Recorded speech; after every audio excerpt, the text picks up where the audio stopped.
All right, the Republican race for the White House is starting to take shape. Big names like Mike Huckabee and Mitch Daniels have decided to sit this one out. Now, former Governor Tim Pawlenty and Herman Cain, a businessman, are in. But which Republican contender has the best shot in 2012? Let's turn to our Radio Rumble. Joining us right now from Cleveland, Chuck Booms, from Chicago, Guy Benson, and from D.C., Mark Levine. Good morning, guys. Good morning. Morning, Steve. All right, there's this brand new poll out from New Hampshire that says that Romney's on top. Of course, he's from the nearby state of Massachusetts. It says, though, that something like 87% of the Republican primary voters have no idea who they're going to vote for. Guy, I would imagine that's because it's just a long time before we vote, right?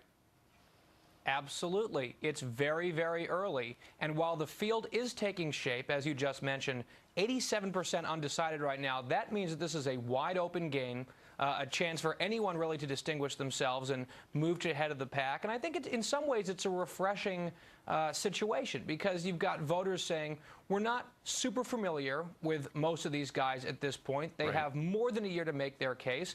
And we're looking forward to see what case they're able to build for themselves. Now, Mark, people on your side of the political spectrum say that Tim Pawlenty, good guy, but he's boring. Then you got Herman Cain, he's entertaining, but he's got no experience and stuff like that.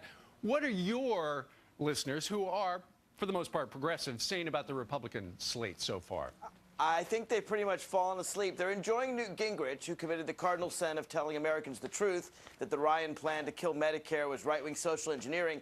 Other than Gingrich, I don't know. We're kind of sleepy. We're hoping that Sarah Palin or Michelle Bachmann gets in the race. They're true conservatives. They have charisma. They're the people who can lead your party. Chuck, what about out in Ohio? What are people saying? Well, I don't want to say Tim Pawlenty's boring, Steve, but he goes out on the weekend and paints the town beige. It's starting to get a little troubling. I thought Herman Cain was great on Fox News Sunday with Chris Wallace. I thought he was excellent, actually.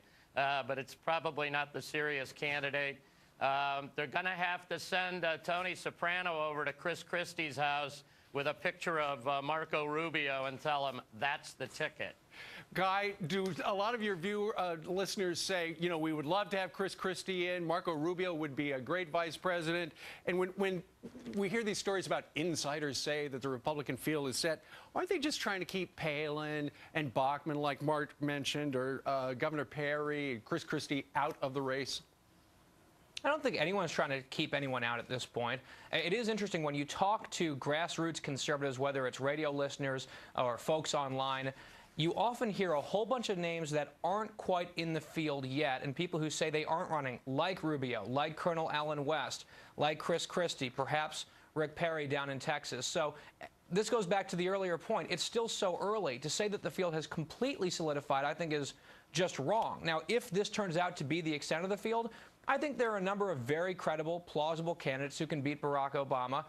You know, and I think Tim Pawlenty, you can say he's boring, but when he announced yesterday, gosh, he did two pretty interesting things. He avoided the epic pander in Iowa of supporting ethanol subsidies. That was a risk. And he also says he's going to come out with a pretty bold Medicare reform package. And, of course, that's the third rail of politics. So for a boring guy, those are some pretty bold steps that he's taking early on, especially in a state where he has to do very well. Mark? Well, I think Tim Pawlenty's got a good chance. I also think he's got some trouble on his right. I mean, after all, he flip-flopped on cap and trade. He just had an argument with Rush Limbaugh because he said the era of small government is over. And he's probably most remembered in Minnesota for the I-35W bridge collapse because he cut highway funds on transportation. So Tim Pawlenty has problems. Romney has problems because his health care plan mirrors the national Democratic plan on health care. And other than those two candidates, I don't know who else has a chance in the Republican field. Mark, it was proven that bridge collapse was because of a design flaw. It had nothing to do with Thank you, Steve. It had to do with the gusset bridge. Chuck Booms, we're going to give you the final word.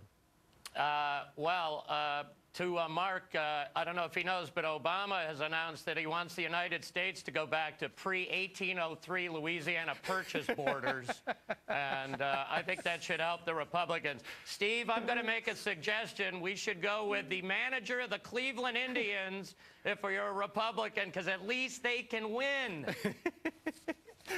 All right, great Radio Rumble today. Chuck Booms and Guy Benson and Mark Levine, we thank you all for joining us today from across the country. Thanks, Steve.